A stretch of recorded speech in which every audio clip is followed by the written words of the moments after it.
So this slab project is called a hand seine, and it is a slab hand with letters pressed into it and some kind of design. And I'm going to use a heart, looks like a cookie cutter shape here. You can also use any kind of object from your home. You could also create an object with cardboard if you would like to do that. So I'm going to show you how to make your hand in slab. This slab I've rolled out again with, you have your clear roller, and then I also have this pastry roller.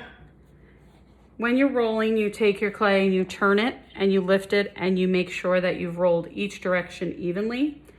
And then what I'm going to do, after I have my 1/4 of an inch thick slab, and make sure there's no bubbles in it,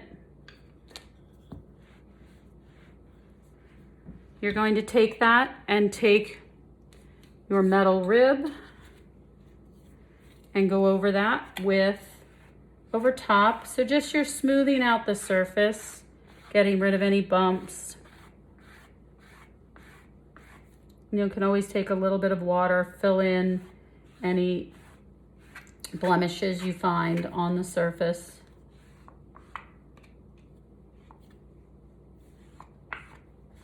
Okay, so this is big enough for me. I'm going to show you 2 hands.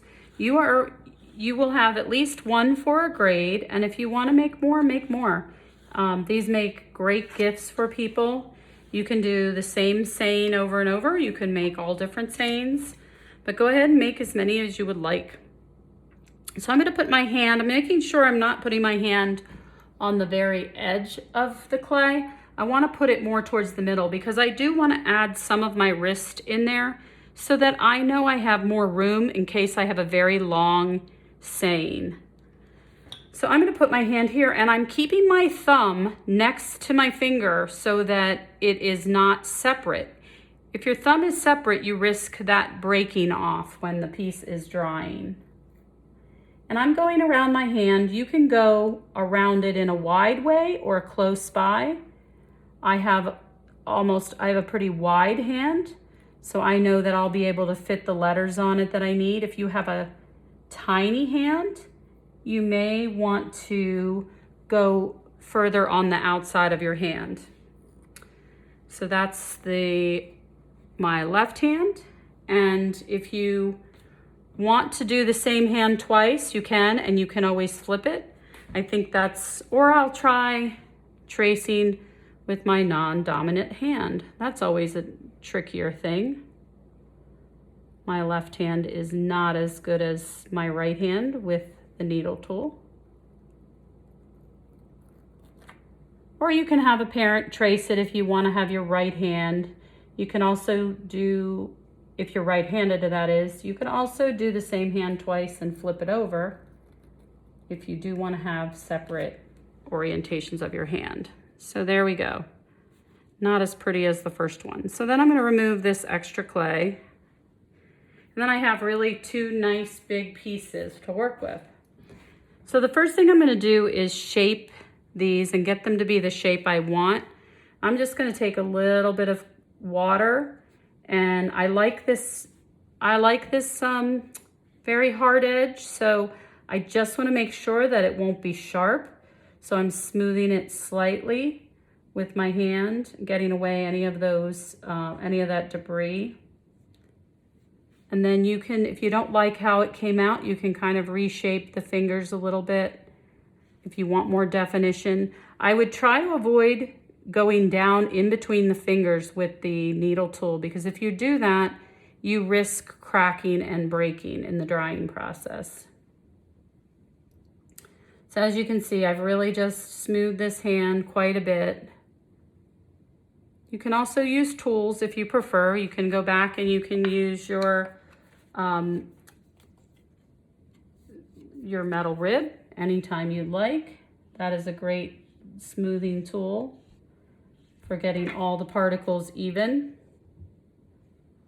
Smoothing is a very big part of finishing, and it's graded in your craftsmanship grade. and neatness. Sometimes people say I'm finished, and I can tell they didn't go through and smooth anything, and the piece ends up looking very unfinished. So I think I'm gonna cut the hand off here. I like it with a little bit of a wrist, but not too much. So then this one's finished, and I think what I'm gonna do is do the same here. Smooth this a little bit. Maybe take my rib over it a little bit, get all the uneven pieces out. Okay, so once you see I've created the shape, the hand shape, and it's pretty obvious that this is a hand.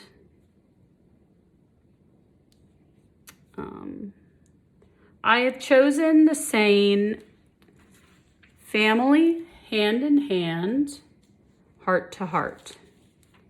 So I'm going to put that in with my cookie letterpress kit that I have. I'm going to put that in on this hand, and right now it's a little bit wet. If you have a fan at home, you can always dry things a little faster, but the best thing about working with clay is you really need to do it in stages. You need to get to a point where you've created a part, and you have to let it dry, at least on the surface, and then come back to it. So you may have to put things away for a few, maybe cover it lightly with plastic and come back to it in an hour if you can. So I've picked out my letters that I need, and this says, I think I'm gonna do the family one here. What I'm gonna do is lay these out so that I know, I'm gonna lay them out upright so that I know that it fits. Family.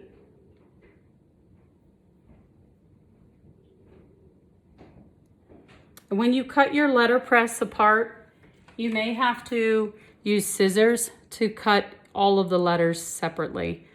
They don't break apart. You'll have to use scissors. So then I put family, and then I will put hand in hand, heart to heart. So I just want to make sure that that is actually going to fit here, and it will. I know this will fit here. H-A, I'm missing the A, I'm going to reuse it. So hand in hand, heart to heart. So just make sure that you are laying out your letters so that you don't end up running out of space. Hand in hand, heart to heart. So I will make sure that fits. The other thing you want to make sure is that you do not put the letters too close to the edge. I've seen students do that, and then they end up getting a big crack if you put a letter too close to the edge. And if you just want to lay it out, you can always use other letters just as holding spots. And then I think I'm going to decide later on what I want to do with this hand, but let me show you. Actually, I'm going to reposition these. Family, hand in hand should fit there. Heart to heart should fit here. And then I've given everybody a heart shape. This is a little tin, but it's almost like a cookie cutter. And then you can take that heart and you can put that as if it's in the palm of the hand. I may actually move this up here. Let me see, I'm gonna put it here. So I'm just gonna press this down, and then you'll see my heart shape. Another tip is, my clay is a little wet right now, but you can use saran wrap or a plastic baggie on top, and it'll create a nice even, a nice print on your shape too. So decide what shape you're gonna use for a design, decide what letters you're going to use, lay it all out, and then make sure that you've got a leather hard surface before you start printing so that the wet clay doesn't come up.